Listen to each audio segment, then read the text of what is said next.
depuis quelques semaines, nous sommes en train d'étudier quelque chose de très important. Nous sommes en train, n'est-ce pas, pour ceux qui sont ici là, nous sommes en train d'étudier une série sur les 7 ennemis de la chair, n'est-ce pas, les 7 ennemis de la chair. Et ce que nous avons vu jusqu'à présent, nous avons dans un premier temps étudié l'esprit des Étiens. Et nous avons compris que c'est l'esprit des Étiens qui amène certains chrétiens à avoir peur même de la souris qui est déjà morte. Ok, une souris qui est morte, tu as peur de la souris. Il y a même des chrétiens qui ont peur de la souris. Je ne sais pas si vous... Il y a des chrétiens qui ont peur de la souris. Ok, parce que c'est un esprit. Et j'ai précisé depuis le départ que nous ne sommes pas en train de parler des païens. Ok, nous sommes en train de parler des chrétiens. Des chrétiens. Ça veut dire que ces esprits-ci là, c'est ce qu'il y a en nous, nous les chrétiens. Que tu sois né, que tu viennes de donner ta vie à Jésus, que tu sois un pasteur, que tu sois dans la chorale, que tu sois le chef de l'équipe de prière et tout, ce sont les esprits qui sont dans nous. Ok? Et il faut être conscient de cela. Je dis ça parce qu'il y a des gens parfois, quand le pasteur prêche, et il regarde le voisin, n'est-ce pas? Il dit que yes, pasteur preach, n'est-ce pas? Et il regarde le voisin. Il ne savent pas que le preach là, on est aussi en train de preach pour toi. Ok? Et le pasteur lui-même est en train de preach pour lui-même. Même le pasteur preach pour lui-même. Ok? Donc ça, c'était la 6e partie. Ok? Ce n'est pas les Girgasiens, n'est-ce pas? Ce sont les Amoréens que nous allons voir aujourd'hui.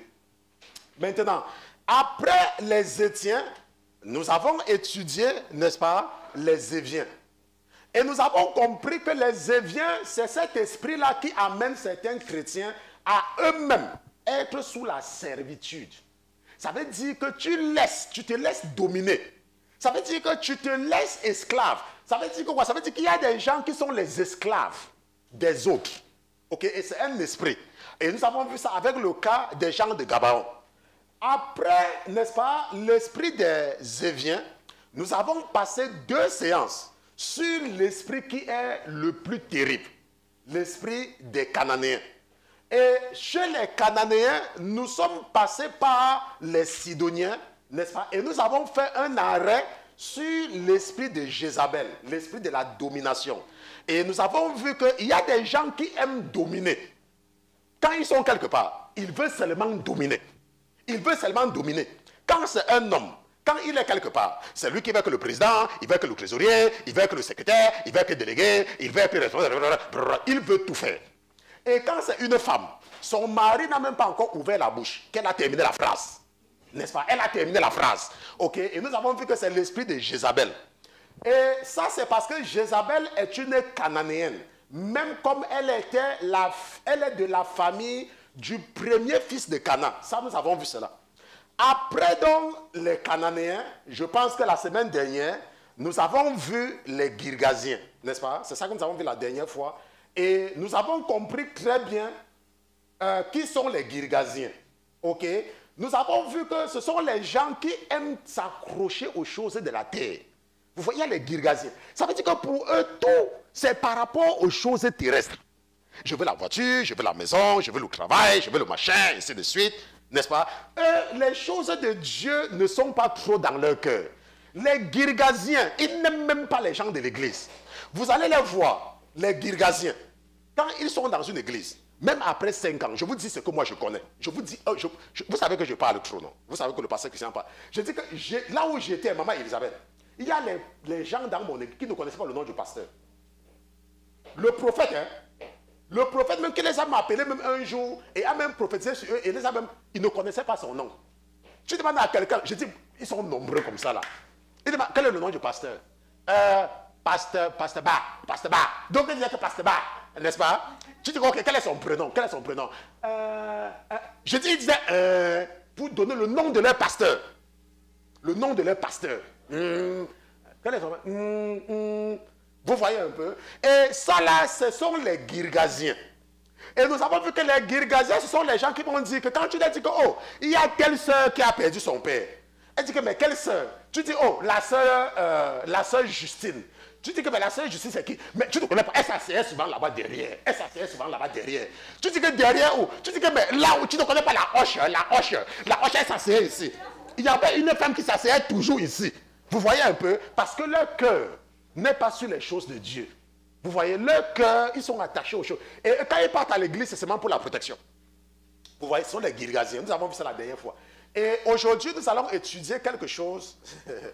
Ceux-là, eux là, c'est encore la finale. Nous allons voir aujourd'hui, n'est-ce pas, les Amoréens. L'esprit des Amoréens. Mais pour aider ceux qui vont suivre à partir de la 6e partie, hein, tonton, ceux qui vont suivre à partir d'ici, nous allons les aider en lisant notre texte de base. Ok, dans Exode chapitre 23, parce que nous lisons parfois Deutéronome, parfois Exode. Et aujourd'hui, nous allons lire Exode chapitre 23, verset 23. Et la semaine passée, vous avez vu comment j'ai changé mon verset favori de la Bible, non? Deutéronome 7, 7. Ok, j'ai mis nombre 23, 23 de côté. Maintenant, c'est Deutéronome 7, 7.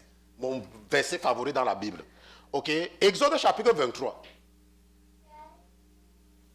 Exode chapitre 23. Nous lisons à partir du verset 23, oui.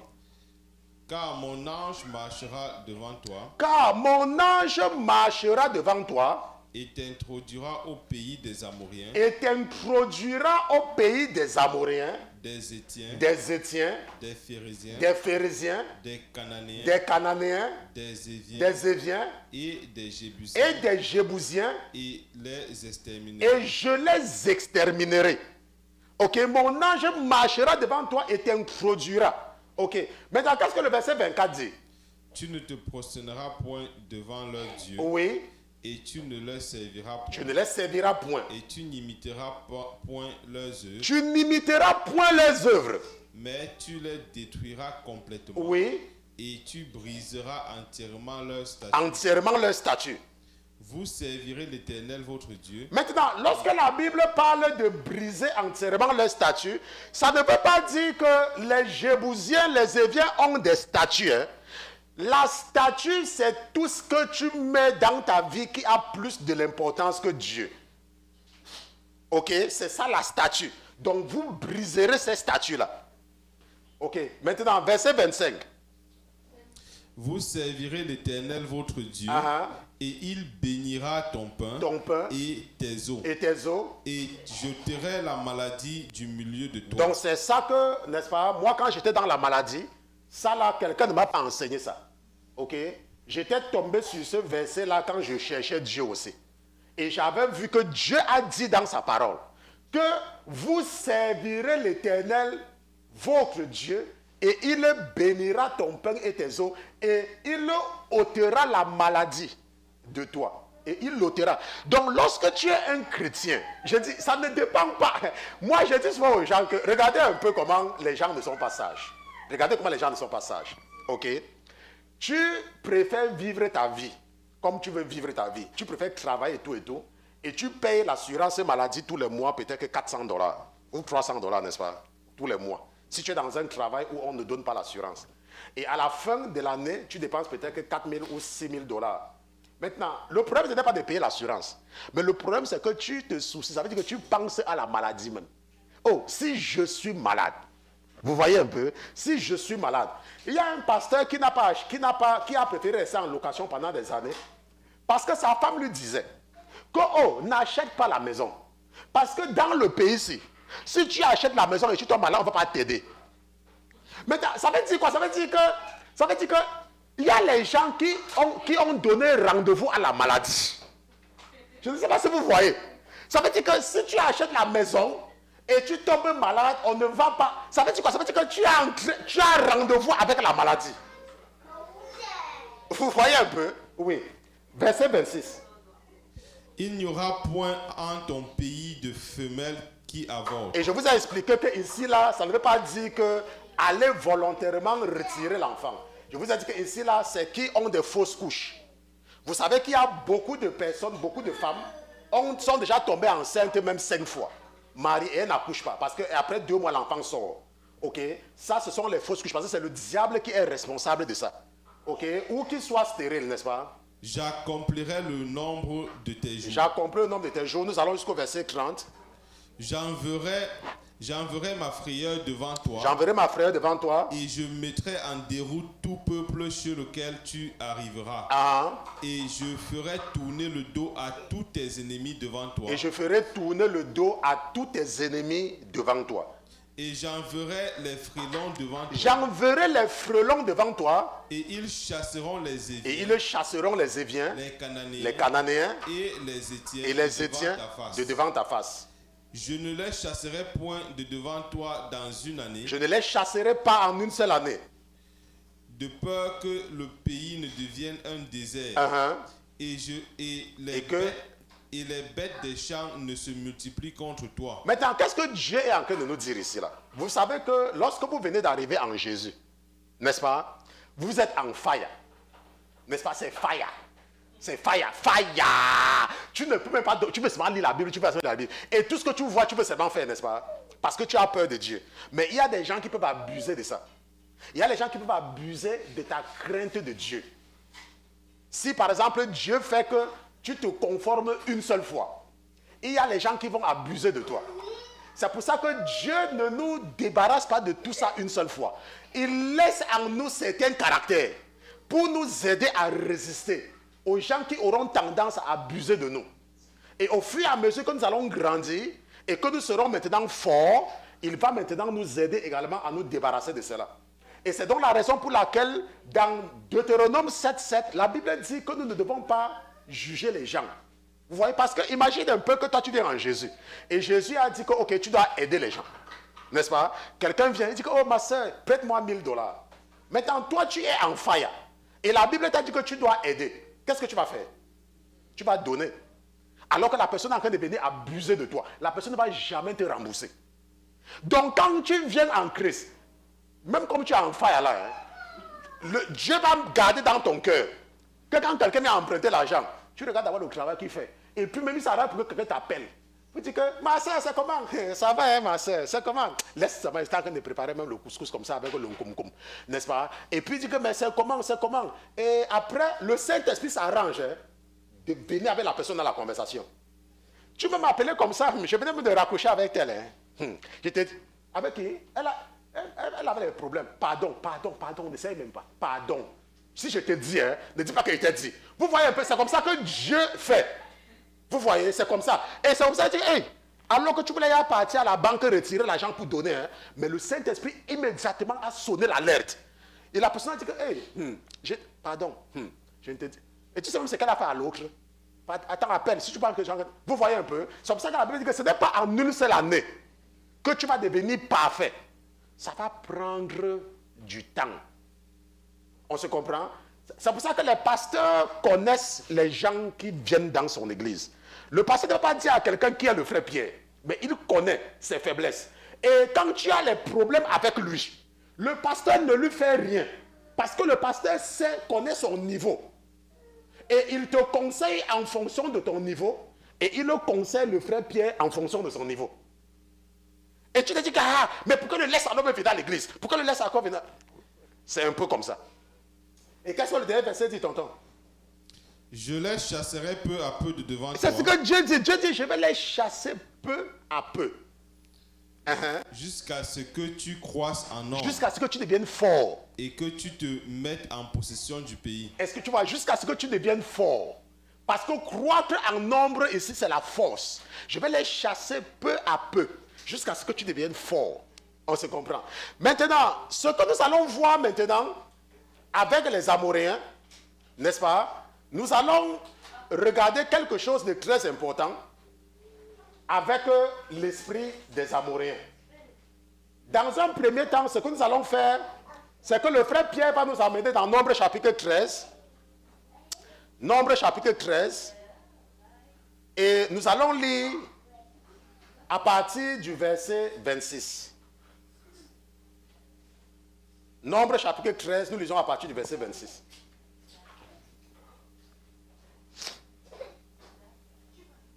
Or, Nombre chapitre 13, verset 26. Oui.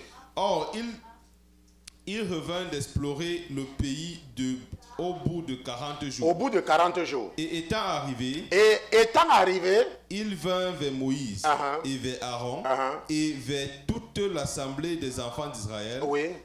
Au désert de Paran, à Kadès. Et il leur rendit compte ainsi qu'à toute l'assemblée et leur montrait du fruit du pays. Le fruit du pays. Il lui fit donc leur rapport et dit, nous sommes allés au pays où tu nous avais envoyés. Nous sommes allés au pays où tu nous avais envoyés. Et vraiment, c'est un pays où coule le lait et le miel.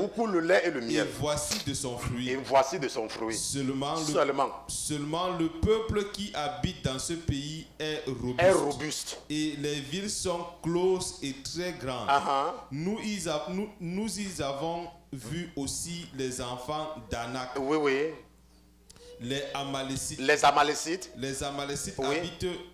habitent la contrée du Midi. La contrée du Midi. Rappelez-vous, le Midi c'est le sud. Ok, quand on parle du Midi, c'est le sud.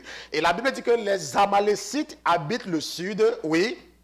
Et les Étiens, les Jébusiens et les Amoréens dans la montagne, et les Cananéens, près de la mer, et au long du Jourdain. Le long du Jourdain.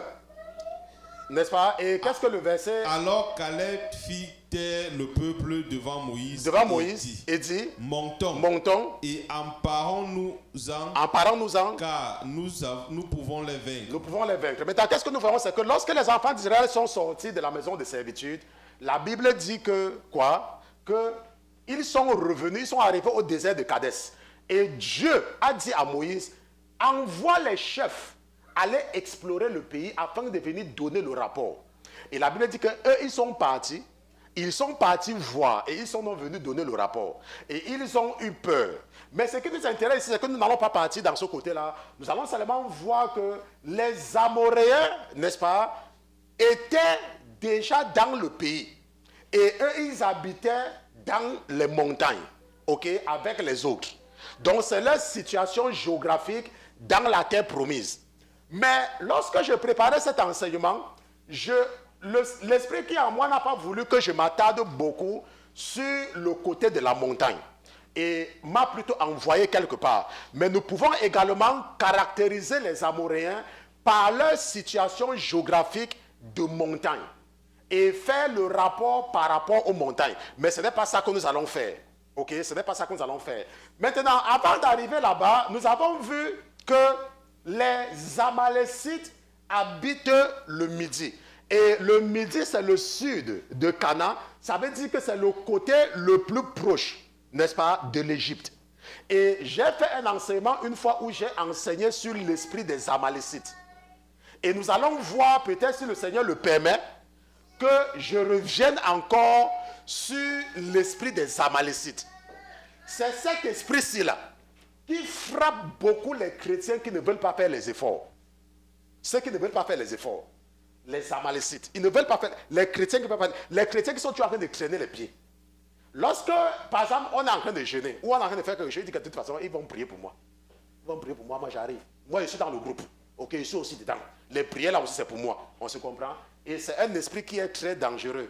Et à cause de cet esprit-ci là, et à cause de ce qu'ils avaient fait aux enfants d'Israël, Dieu va les effacer de la surface de la terre. Dieu va les effacer complètement. Maintenant, nous avons donc compris que les Amoréens occupent la terre promise. C'est ce que nous comprenons. Les Amoréens, n'est-ce pas? Ils occupent la terre promise. Maintenant, c'est quoi la terre promise?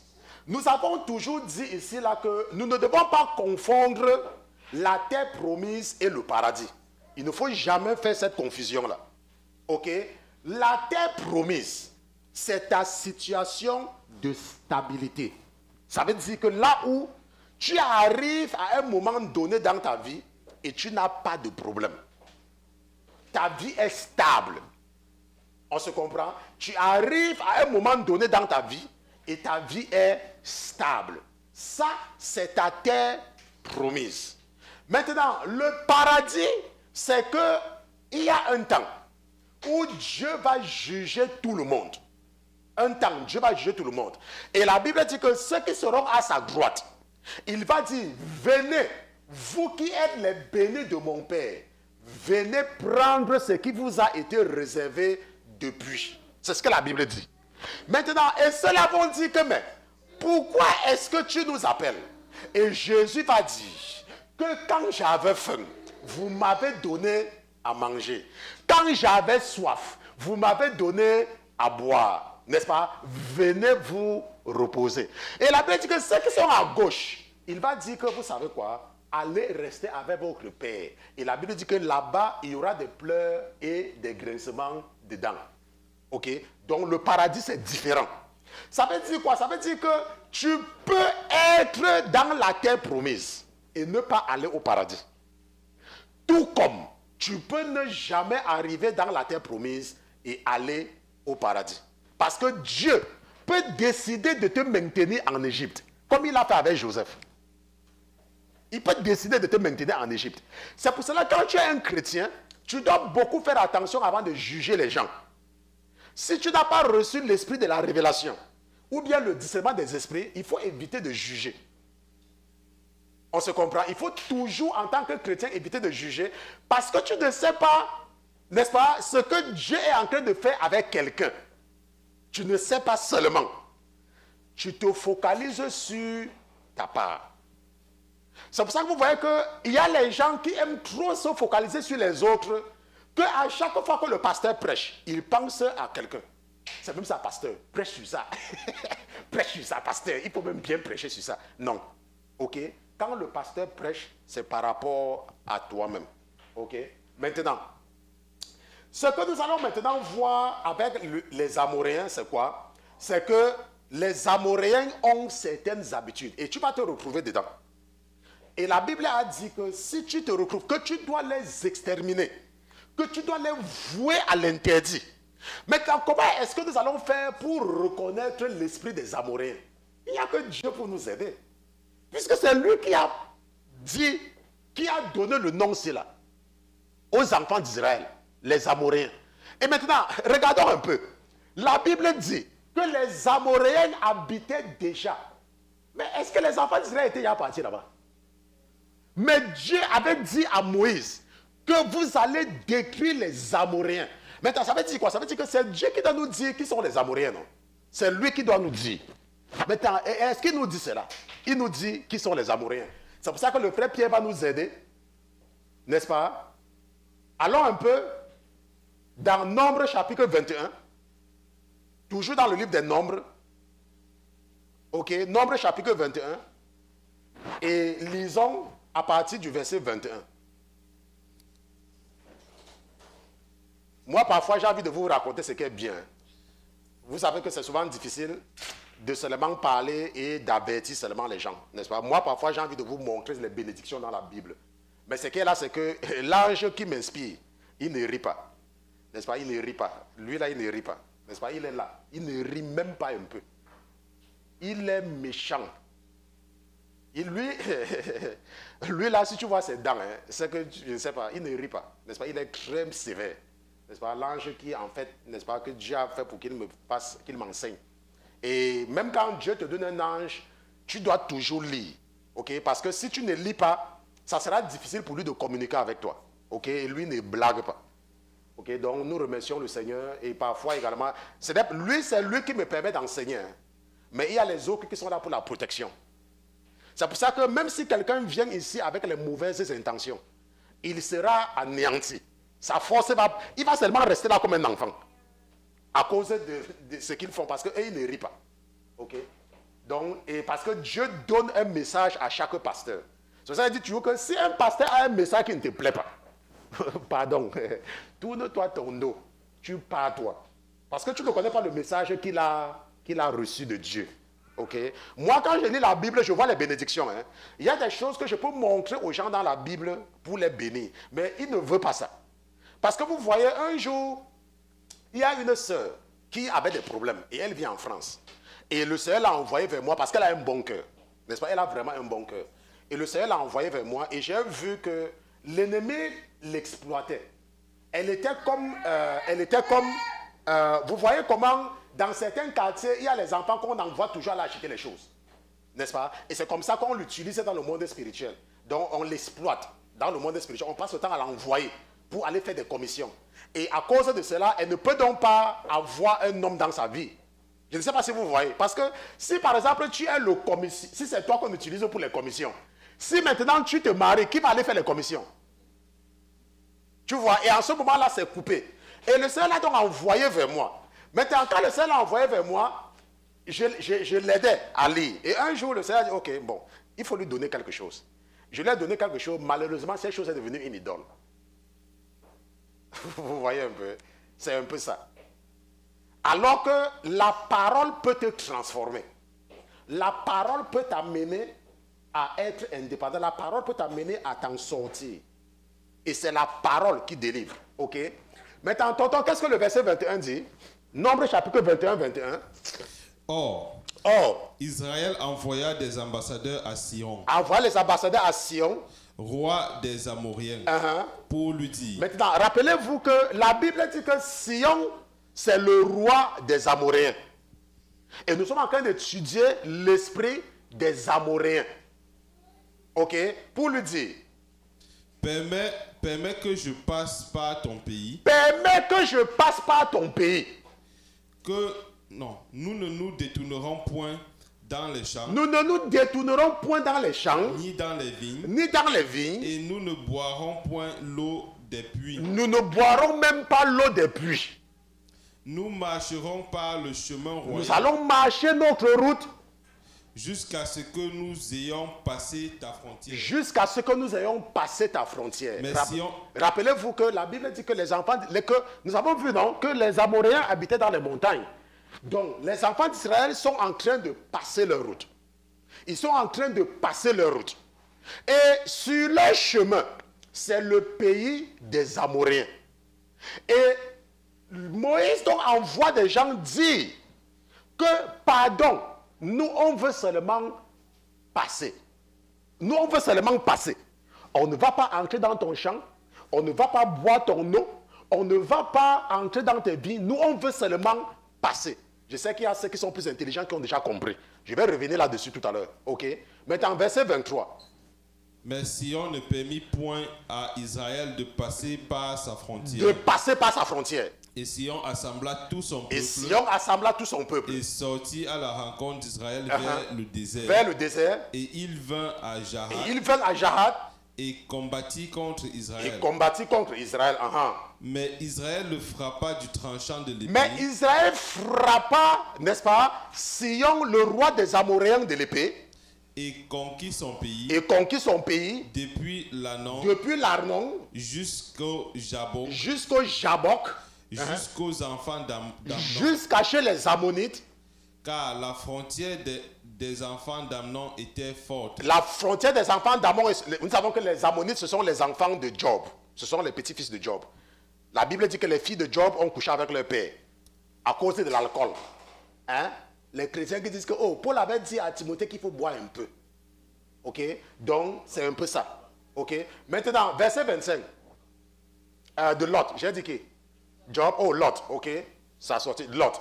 Maintenant, et Israël prit toutes ces villes. Et Israël prit toutes ces villes. Il prit toutes ces villes. Et Israël habita dans toutes les villes des Amoréens. Et Israël habita dans toutes les villes des Amoréens. À Heshbon. À Heshbon. Et dans toutes les villes de son ressort. Et dans toutes les villes de son ressort. Car Heshbon était la ville de Sion. Donc Heshbon, c'est pour ça qu'on parlait de Sion, le roi des Amoréens qui habitait à Heshbon.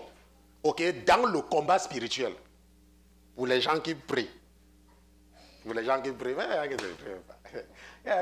Oh, pasteur, mon enfant ne se porte pas bien, pasteur, prie pour moi. Ce qui m'amuse souvent avec certaines personnes, c'est que moi, je ris souvent. Tu as ton propre enfant, Pierre. Ton enfant a des problèmes. Tu préfères dormir. Et tu appelles quelqu'un, le pasteur. Que, oh, pasteur, prie pour mon enfant. Et pendant que le pasteur prie, il y a même des femmes. Tu dis que nous allons prendre 3 jours de jeûne pour prier pour ton enfant. Je dis que, pasteur, est-ce que je peux jeûner seulement jusqu'à midi? Ton enfant, ton enfant, pas l'enfant de quelqu'un, ton propre enfant. Car Heshbon était la ville de Sion, roi des Amoréens, qui avait fait la guerre au roi précédent de Moab. Au roi précédent de Moab. Et lui avait pris tout son pays jusqu'à Arnon. Jusqu'à Arnon. C'est pourquoi les poètes disent, oui, venez à Heshbon, que la ville de Sion soit bâtie et rebâtie. Soit bâtie et rebâtie. Car un feu est sorti de Heshbon. Un feu est sorti de Heshbon. Une flamme de la ville de Sion. Oui. Elle a dévoré de Moab. Et nous savons que les Moabites, ce sont les cousins des Ammonites. Ok? Les Moabites sont les fils de la première fille de Lot, fruit de l'abomination et de l'inceste avec son père. Parce que c'est elle qui avait demandé à la petite sœur de faire boire leur père. Et la Bible dit qu'elle va accoucher Moab, le père des Moabites. Et sa petite sœur, le lendemain, elle va dire à la petite sœur que non, moi j'ai couché avec papa hier, aujourd'hui faisons qu'il boive encore. Maintenant, quelqu'un va dire que, mais pasteur Christian, quand il faisait boire job, Lot était comment? Lot, c'est la même chose, n'est-ce pas? Il y a des gens, on continue, verset 29. Malheur à toi, Moab. Malheur à toi, Moab. Oui. Tu es perdu. Oui. Peuple de Kemosh. Peuple de Kemosh. De Kemosh. Oui. Il a laissé ses fils fugitifs. Fugitifs. Et ses filles en captivité à Sion, roi des Amoréens. Donc c'est ce Kemosh-ci là que beaucoup de sectes, n'est-ce pas, servent. Les gens surtout qui sont dans les sectes traditionnelles où on sacrifie les enfants. Ok. Vous voyez le sacrifice des enfants, n'est-ce pas? C'est un dieu, le dieu des Moabites. Et aujourd'hui, nous voyons que ça prend de l'ampleur. Vous voyez les gens qui sont dans la franc-maçonnerie, les Ekankars, les Illuminati, là, à un moment donné, vous voyez la disparition des enfants. Parce qu'ils prennent ces enfants pour aller sacrifier, n'est-ce pas, à Kemosh. Ok? Donc, verset 30. Et nous les avons transpercés. Oui. Heshbon a péri jusqu'à Dibon. Jusqu'à Dibon. Nous avons ravagé jusqu'à Noshfash par le feu. Oui, donc nous allons partir. Oui, nous allons partir au verset 35 parce qu'il y a beaucoup qui ne vont pas comprendre beaucoup de choses là-bas. Donc, jusqu'à Medeba. Oui, donc, verset 35. Verset 35. Il bâtit donc. Oui, il le bâtit donc. Il le bâtit donc. Oui. Lui et ses fils. Et tout son peuple. Et tout son peuple. Au point qu'il ne lui resta personne. Au point qu'il ne resta personne. Et il possédait son pays. Et il possédait, n'est-ce pas, son pays. Mais pour vous aider à comprendre, le frère Pierre va lire le verset 33. Parce qu'après avoir frappé Sion, le roi des Amoréens qui habitait à Heshbon, n'est-ce pas? La Bible dit que qui va venir aussi à la rencontre des enfants d'Israël? Puis il tournait et montait dans la direction de Bassan. Dans la direction de Bassan. Et Og, roi de Bassan, sortit à leur rencontre. Lui et tout son peuple. Combattre à Édrei. Donc pour combattre les enfants d'Israël à Édrei. C'est pour ça que dans le combat spirituel, vous allez entendre certaines personnes qui vont parler de Og, le roi de Bassan, qui vivait à Édrei. On se comprend. Vous allez entendre les gens ceux qui sont sérieux, bien sûr. Ok. Mais l'Éternel dit à Moïse, verset 34. Mais l'Éternel dit à Moïse, ne le crains point. Ne le crains point. Ne le crains point. Oui. Car je l'ai livré entre tes mains. Oui. Et tout son peuple. Et son pays. Et son pays. Tu lui feras comme tu as fait à Sion. Et tu lui feras comme tu as fait à Sion, roi des Amoréens. Qui habitait à Heshbon. N'est-ce pas? Donc la Bible dit que Dieu va accorder la victoire aux deux rois des Amoréens. Dieu va accorder la victoire sur Sion, le roi des Amoréens qui habitait à Heshbon. Et il va accorder la victoire aux enfants d'Israël contre Og, le roi des Amoréens qui habitait à Basan. Et ils vont le combattre à Édrei. Ok? Donc, il faut donc, et ça sera à Édrei. Donc, nous avons donc deux rois. Nous avons deux principautés. Donc parfois quand tu pries, n'est-ce pas, tu peux faire allusion à ces principautés-là dans le combat spirituel. Tu dis, Seigneur, tu avais accordé la victoire aux enfants d'Israël et ils avaient détruit Sion, le roi des Amoréens qui habitait à Heshbon, et tu les as donné la victoire sur Og, le roi de Basan qui n'est-ce pas, étaient venus contre eux à Égré. Et je sais, Seigneur, que tu es le même Dieu qui agit. Et je sais que tu peux me donner la victoire sur mes ennemis. Oh Éternel, toi qui as combattu Og, et toi qui as détruit, qui a détruit ces rois des Amoréens, n'est-ce pas? Donc parfois quand vous priez, vos prières, n'est-ce pas, ne vont parfois nulle part parce que vous n'utilisez pas la Bible. Ok, vous n'utilisez pas la Bible. Quand vous lisez aussi. N'est-ce pas? Sion, c'est une... Sion, Dieu nous raconte seulement une histoire. Sion est venu se placer et voulait empêcher aux enfants d'Israël d'aller manger le lait et le miel. Parce qu'ils partaient à la terre promise, le lait et le miel. Et Sion est venu, a dit que vous ne passez pas. Ah mon Dieu, je sais que tu avais pris la victoire sur Sion. Je sais que tu avais donné la victoire sur Sion. Je ne connais pas le Sion qui se trouve devant ma vie, mais je sais que quel que soit le roi des Amoréens qui m'empêche de maintenir mon travail, et quel que soit le roi des Amoréens qui vient devant moi, oh Seigneur, détruis-le comme tu avais détruit Sion, et détruis-le comme tu avais détruit Og. Oh Seigneur, je me donne la victoire sur eux aujourd'hui, au nom de Jésus-Christ de Nazareth. Quelqu'un prie comme ça, quelqu'un est content, n'est-ce pas? Mais il y a les gens quand ils prient. Notre Père qui est aux cieux, que ton nom soit sanctifié, Amen. Comme il était au commencement, comme il était machin truc, Amen. Notre Père qui est aux cieux, ils ont souvent quelque chose qu'ils appellent le chapelet, ils commencent à compter. Le chapelet, ils sont arrangés pour que ce soit 10. C'est 10? Voilà, après ça dit quelque part, il y a un endroit qui est un peu plus gros. Après ils disent que c'est je vous salue quoi là, machin truc 10 fois. Après ils commencent encore. Notre Père qui est aux cieux. Attends, c'est quoi? C'est... Ah, donc il dit, je vous salue Marie 10 fois. Après ça arrive. Notre Père, après il y a un truc qu'ils ajoutent là quelque part, quand ils arrivent sur la tête, si c'est de quoi là. On dit comme il était au commencement, maintenant machin truc ainsi de suite. Après quand ils dorment encore, ils ont les mêmes rêves. Pasteur, je prie, hein. Pasteur, je prie, tu pries quoi? Tu pries quoi? Pasteur, je prie, tu pries quoi? Il y a une qui m'a dit l'autre jour que pasteur, je prie.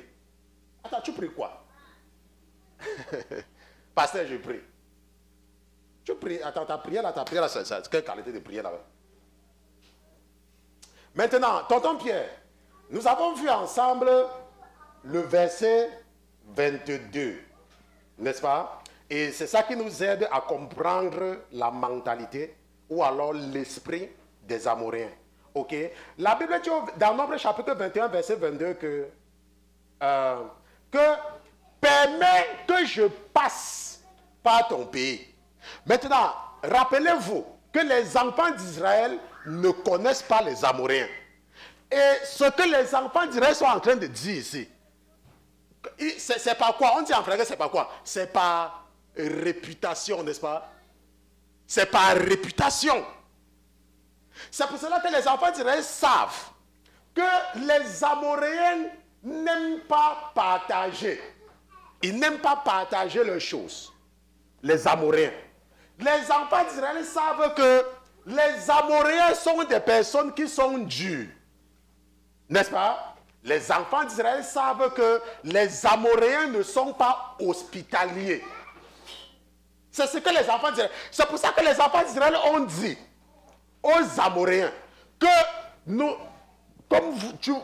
nous n'allons pas, comme on sait que toi tu n'aimes pas partager là, comme on sait que toi tu n'aimes pas donner là, comme on sait que toi tu ne veux pas voir les gens chez toi là, nous on ne va pas, nous on veut seulement passer.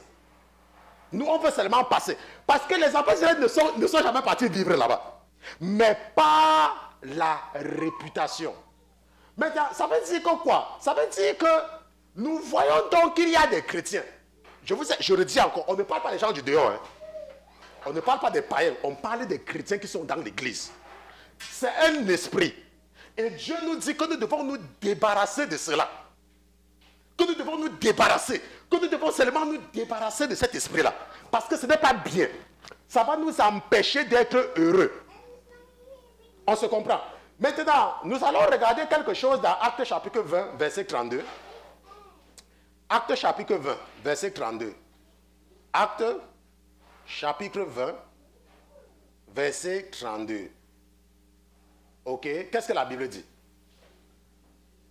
Et maintenant, frère, oui, je vous recommande à Dieu, oui, et à la parole de sa grâce, et à la parole de sa grâce, lui qui peut vous édifier, vous donner l'héritage avec tous les saints. Les saints. Je n'ai désiré ni l'argent, ni l'or, ni les vêtements de personne. Ok. Et vous savez vous-même ont pourvu à mes besoins. Que ces mêmes-ci-là ont pourvu à mes besoins. Et à ceux des personnes qui étaient avec moi. Je vous ai montré en toutes choses. Que c'est ainsi qu'en travaillant. Il faut secourir les faibles. Et se souvenir des paroles. Du Seigneur Jésus. Qui a dit lui-même. Il y a plus de bonheur à donner. Qu'à recevoir. Ça, c'est Paul qui parle. Maintenant, vous savez qu'il y a ce qu'on appelle le cross-reference. N'est-ce pas? Pour les gens qui ont la New King James. Je ne sais pas, vous avez vu le cross-reference avec ça dans la Bible quelque part? Si vous regardez même ceux qui ont les trucs, il n'y a pas quelque part où Jésus, ça veut dire que c'est Jésus qui a dit ça à Paul. Les paroles du Seigneur. Et il a précisé les paroles du Seigneur Jésus qui a dit lui-même qu'il y a plus de bonheur à donner qu'à recevoir. Maintenant, qu'est-ce que nous voyons dans l'esprit des Amoréens? Les enfants ont dit aux Amoréens que nous n'allons même pas entrer dans vos champs. Parce qu'ils savent que les Amoréens, ce sont les gens qui n'aiment pas donner. Ils n'aiment pas donner. Et il y a des chrétiens qui n'aiment pas donner. Maintenant, lorsque j'étais en train d'étudier, quand je préparais cet enseignement, j'ai demandé au Seigneur que, mais Seigneur, nous, tes enfants, nous qui travaillons, n'est-ce pas? Je sais qu'il y a les gens qui ont le bac, la licence, il y a les gens qui sont partis à l'école et qui travaillent aujourd'hui. Et nous savons que pour avoir les diplômes, c'était difficile. Parce que nous avons eu des nuits blanches. Ok, nous savons que c'est difficile. J'ai donc demandé à l'Esprit qui a dit que, mais Seigneur, nous avons travaillé dur pour avoir les diplômes et pour travailler. Mais ceux-là, ils étaient des paresseux. Et ils ne voulaient pas travailler. Maintenant, mais pourquoi est-ce que tu nous exiges que nous devons les aider? Je vous dis ce que je demandais. N'est-ce pas? C'est ce que je demandais. Maintenant, vous savez ce que l'Esprit m'a répondu? L'Esprit m'a dit que comment est-ce que je vais montrer ma bonté? Comment est-ce que je vais montrer ma bonté? C'est en vous utilisant que je les montre ma bonté. En vous utilisant. Est-ce qu'on se comprend? Donc parfois, parce que c'est ce que je lui ai demandé, il dit que non, ce n'est pas juste. Moi, je ne dormais pas la nuit. Je bûchais, je travaillais, je pars au travail, je travaille dur. Je fais les heures supplémentaires, je travaille. Mais j'ai mon argent. On me dit que je peux aller aider quelqu'un qui passe le temps, parfois il n'arrive pas à dormir, même sa femme ne dort pas, parce qu'ils sont en train de faire les choses, et ils ont les problèmes, on veut que moi je dois les aider. L'Esprit m'a dit que, mais comment est-ce que je vais donc leur montrer ma bonté? Vous voyez que la raison pour laquelle Dieu veut que nous aidons les pauvres, c'est parce qu'il veut nous utiliser pour leur montrer à quel point lui, Dieu, il est bon. À quel point lui, il est bon. Maintenant, comment est-ce que Dieu va montrer aux gens qui ne le connaissent pas qu'il est bon? Comment est-ce qu'il va faire ça? C'est en nous utilisant. Parce que c'est lui qui nous a bénis. Ce que nous avons, c'est lui qui nous a donné. Donc, lorsque nous prenons ce qu'il nous a donné et nous partons vers les gens qui ne veulent rien faire, ils ne veulent rien faire. Je vous dis qu'ils ne veulent rien faire. Et nous partons, nous leur donnons. Que prenez. C'est comme cela que chaque année, vous voyez, nous on a travaillé. Le frère Pierre, parfois là, j'appelle. Je demande à la sœur, ton mari, il travaille, pasteur. Il ne dort pas. Mais chaque mois, il contribue pour un pauvre. Et nous allons prendre maintenant cette agence-là. Nous allons partir donner à quelqu'un. Que le shoga, il était là. Il tapait lui le Djobala. Il tapait le Djobala. Et nous, on va prendre l'argent. Que le frère Nazil passe le temps, il conduit, les fesses font même mal. Maintenant, c'est pourquoi est-ce que Dieu fait ça? Dieu fait ça parce qu'il veut démontrer son amour. Et c'est nous qui l'utilisons.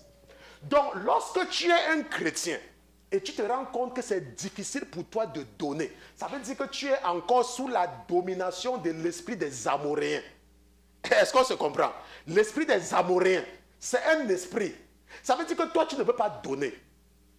Il y a des gens que depuis qu'ils sont... Quand ils ne travaillaient pas, on les amenait au restaurant, on payait pour eux. Même depuis qu'ils travaillent, quand ils partent même au restaurant avec les gens, ils veulent toujours qu'on paye pour eux. Je ne sais pas si vous avez vu ça. Vous avez vu ça, non? Eux, ils ne savent pas qu'ils partent au restaurant et ils disent aux gens que ne payent pas, je vais payer. Même quand ils ne travaillaient pas, on paye pour eux. Même comme ils travaillent, on paye toujours pour eux. C'est un esprit. Ce n'est pas que ce ne sont pas les chrétiens. Hein. Ne jugez pas mal le pasteur. Hein. Nous sommes en train de vouloir nous débarrasser de certains esprits en nous. Parce que c'est là. Maintenant, Luc chapitre 6. Tonton Pierre, Luc chapitre 6. Verset 38. Qu'est-ce que la Bible dit? Luc chapitre 6, verset 38. Parce qu'il y a des gens qui ne comprennent pas pourquoi Dieu... Oui, la Bible dit quoi? Donnez et on vous donnera. Donnez et on vous donnera. On vous donnera dans votre sein une bonne mesure. On vous donnera dans votre sein une bonne mesure. Pressé et secoué et qui débordera. Car on vous mesurera. On vous mesurera. Oui. Dont vous vous mesurez, dont vous en serez. Donc vous vous servez envers. Donc vous servez envers. Oui. Autres. Donnez et on vous donnera. C'est un principe spirituel. C'est un principe. Donne. Maintenant, il y a parfois les gens qui vont dire que, oh, pasteur Christian, moi, on ne m'a jamais rien donné. C'est toujours moi qui donne, pasteur. C'est toujours moi qui donne, pasteur. Pasteur, c'est toujours moi qui donne. Ma mère, n'est-ce pas, elle est déjà décédée. Ma maman, c'était une femme, moi, je n'ai jamais vu lire la Bible. Mais elle nous montrait toujours qu'il faut faire du bien. Ma maman n'était pas chrétienne. Mais quand on lui empruntait de l'argent, elle voulait toujours pardonner. Et les gens abusaient. Et on disait que non, maman, non, il faut repartir ton argent. Elle dit qu'il faut laisser. Il faut laisser. Elle disait qu'il faut laisser. Il faut laisser. Vous voyez? Et ma belle-mère aussi, c'était le même genre de personne. Ma belle-mère, parfois, quand j'entends souvent ce que certaines belles-mères font, moi, je me demande si c'est que ma belle-mère n'était pas un être humain. Ma belle-mère, toute sa vie, elle ne m'a jamais rien demandé. Elle ne m'avait jamais rien demandé. Tout ce que je faisais pour ma belle-mère, je faisais parce que je voulais. Mais ouvrir sa bouche pour me demander quelque chose, non. Et ma belle-mère disait toujours que, mon fils, moi, je ne sais pas ce que j'ai fait aux gens. Moi, je fais toujours du bien et je récolte toujours ce qui est mauvais. Vous voyez un peu? Moi, je fais tout ce qui est bien et je récolte toujours ce qui est mauvais. Et j'avais partagé avec vous que ma belle-mère, quand elle était en vie, les gens partaient en Europe. Et quand les gens venaient en congé, vous savez comment les gens partent en Europe, viennent en congé, n'est-ce pas? Ils gardaient les choses aux gens. Elle, on ne lui gardait jamais rien. Même si quand la personne là voyageait, elle faisait même un paquet. Que, oh, voici le paquet, pas. La personne va venir en congé, va rien lui garder. Et elle se plaignait. Que, oh, moi j'ai donc fait quoi à Dieu? Pour qu'on garde aux autres, on ne me garde pas. Je lui disais souvent qu'il faut seulement laisser. Un jour aussi, ta part va venir. Et je lui ai rappelé cela quand elle est venue aux États-Unis. Quand elle était venue aux États-Unis, je lui ai rappelé cela. Et aujourd'hui, parfois, je regarde, je vois qu'elle a maintenant ses enfants. C'est vrai qu'elle n'est plus là pour voir, mais maintenant, elle a au moins 3 enfants à l'étranger. Au moins 3. Elle n'a même jamais eu le BP. Je ne sais pas si elle a eu le CP. N'est-ce pas? Et même son mari, même aussi, se débrouille aussi comme il se débrouille, comme les gens se débrouillent aussi là. Mais leurs enfants sont à l'étranger. Donc, parfois, tu peux te dire que, ah, pourquoi moi je donne... Ta maman, l'esprit en train de m'attirer sur ta maman. Ta maman doit être une personne qui aide les gens. N'est-ce pas? Elle a combien d'enfants? 5. Ça doit être une personne. Tu vois comment on peut arriver ici? Parce que l'esprit est en train de m'envoyer sur sa maman. C'est la même chose, non? C'est la même chose. L'esprit m'a envoyé sur sa maman. Sa maman, la même chose. Parfois, tu peux être là. Tu dis que, ah, mais moi je donne toujours. L'autre va me demander, j'ai donné. L'autre va me demander, j'ai donné. Pourquoi moi je donne toujours? Moi, on ne me donne jamais, on ne me donne jamais. Si on ne te donne pas, tu vas faire les enfants, non? Parfois même, ce n'est même pas que tu vas faire les enfants. Tu sais que tu vas mourir à quel âge? Tu sais que tu vas mourir à quel âge? Il y a une jeune fille en Côte d'Ivoire maintenant que nous envoyons à l'école. Pourquoi est-ce que c'est elle que nous envoyons à l'école? Nous savons que ses parents ont fait quoi? Mais ses parents n'ont plus les moyens. Mais c'est nous, une église en Amérique, qui l'envoie à l'école. Et pas l'école qui coûte 10 000 francs. On ne parle pas de 10 000 francs CFA. Hein. Je ne suis pas en train de parler de 10 000. Hein. On parle de l'école qui coûte des centaines de francs, centaines de mille de CFA. Donc vous voyez que parfois, quand toi tu donnes, Dieu dit que nous devons donner. Et Dieu dit qu'on va te mesurer avec, on va prendre la même mesure que tu mesures pour te mesurer. Donc si tu es quelqu'un qui aime donner $1 ou $2, c'est avec la même mesure qu'on va te mesurer. C'est avec la même mesure qu'on va te mesurer. On se comprend? Et nous avons donc vu que les Amoréens, ce sont des gens, ce sont des chrétiens qui ne savent pas donner.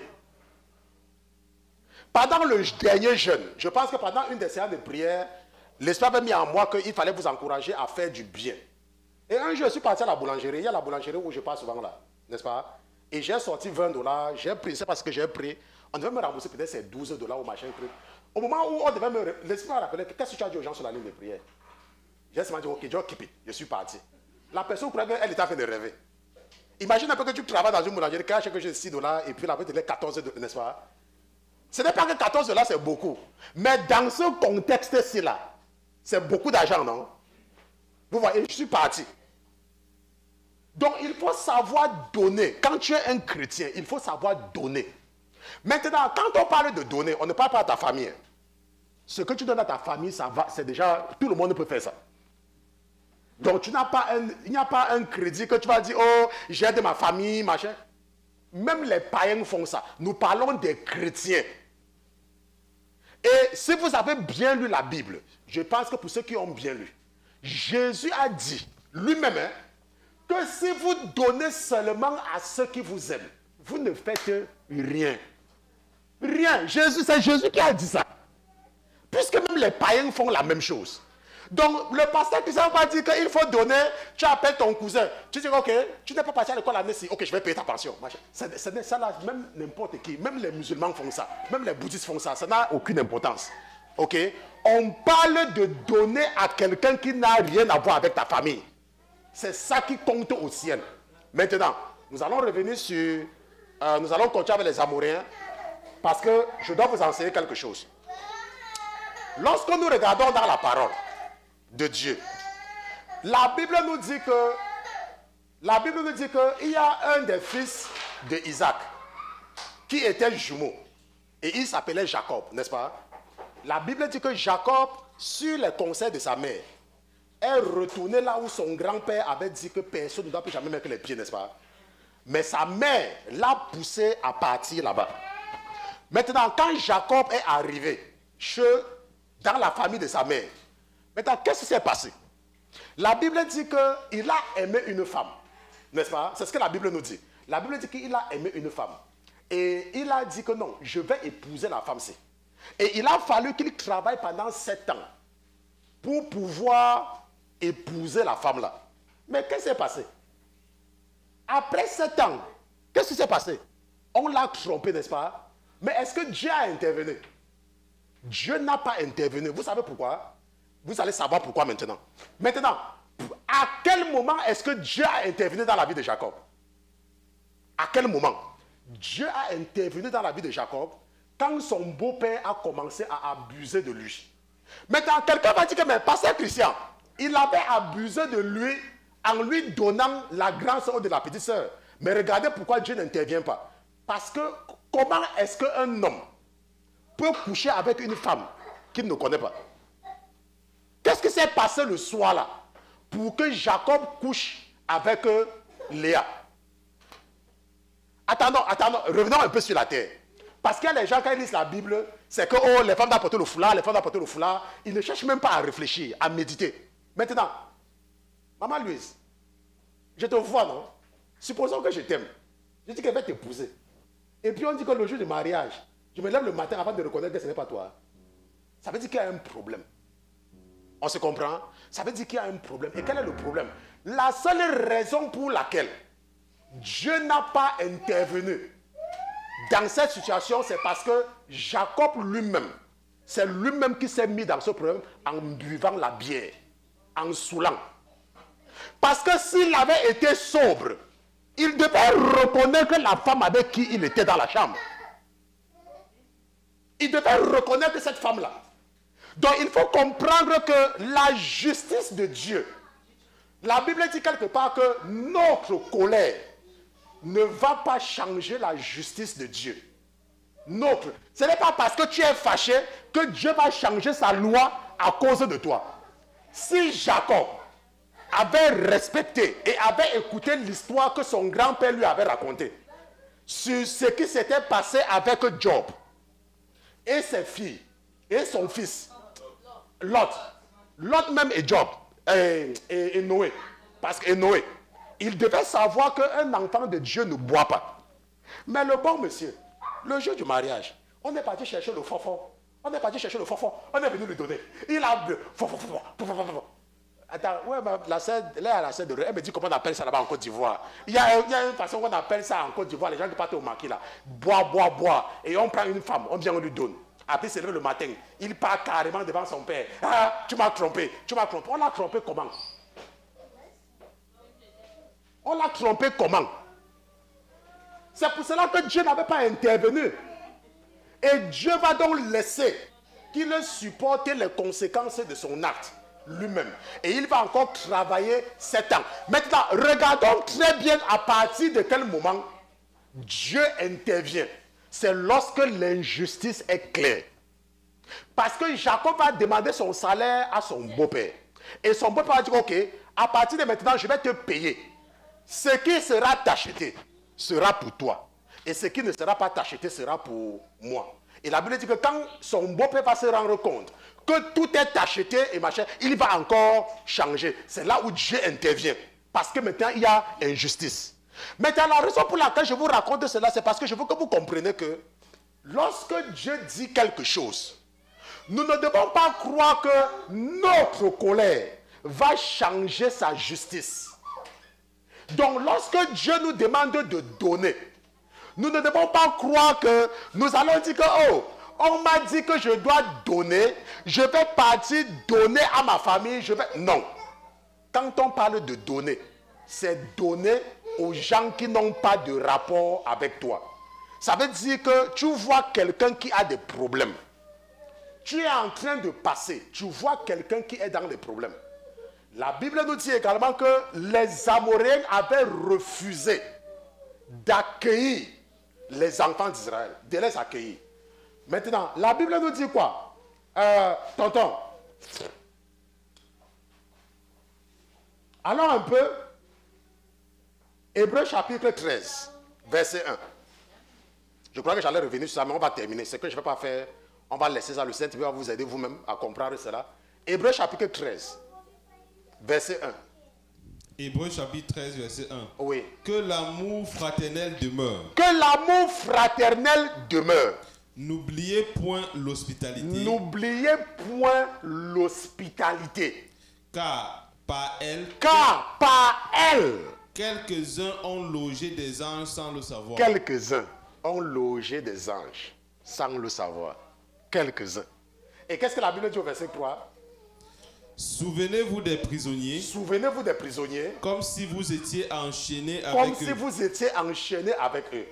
Et de ceux qui sont maltraités. Et de ceux qui sont maltraités. Comme étant vous-même dans leur corps. Comme étant vous-même. Maintenant, j'ai posé la même question à l'esprit. Que mes seigneurs, les prisonniers, ils ont volé. L'esprit dit que non. Je veux les montrer mon amour. Lorsque les chrétiens partent rendre visite aux prisonniers, qu'est-ce que les prisonniers voient? Les prisonniers ne vous voient pas.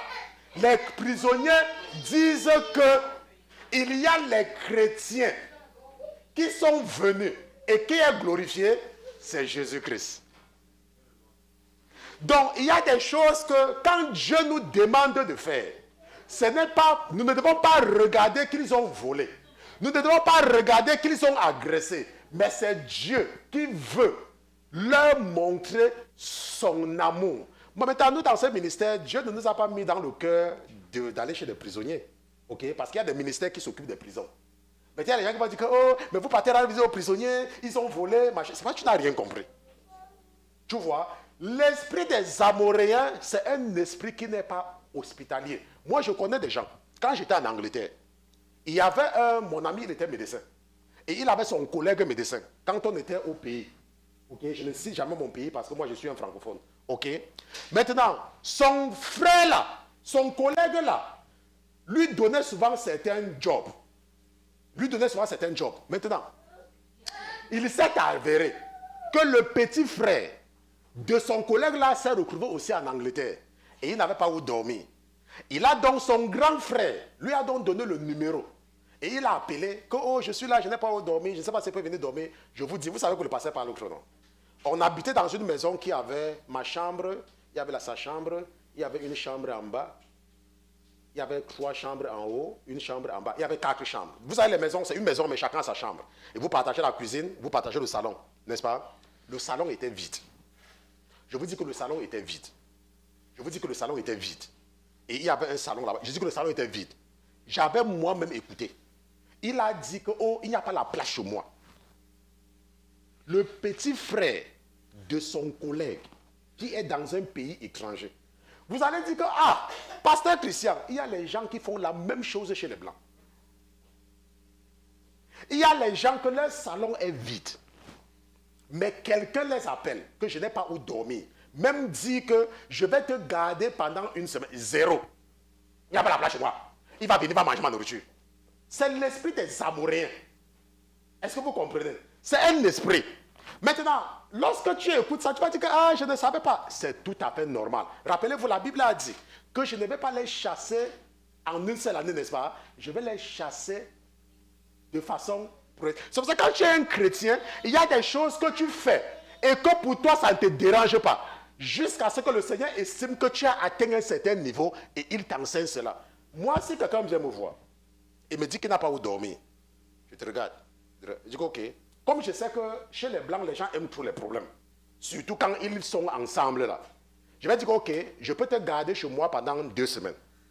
Je peux te garder chez moi pendant 1 mois. Je te donne un temps. Mais je ne te chasse, je ne dis pas qu'il n'y a pas.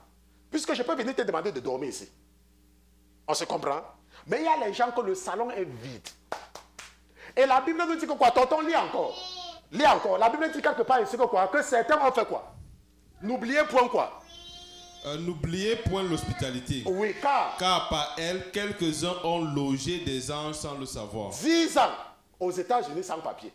10 ans.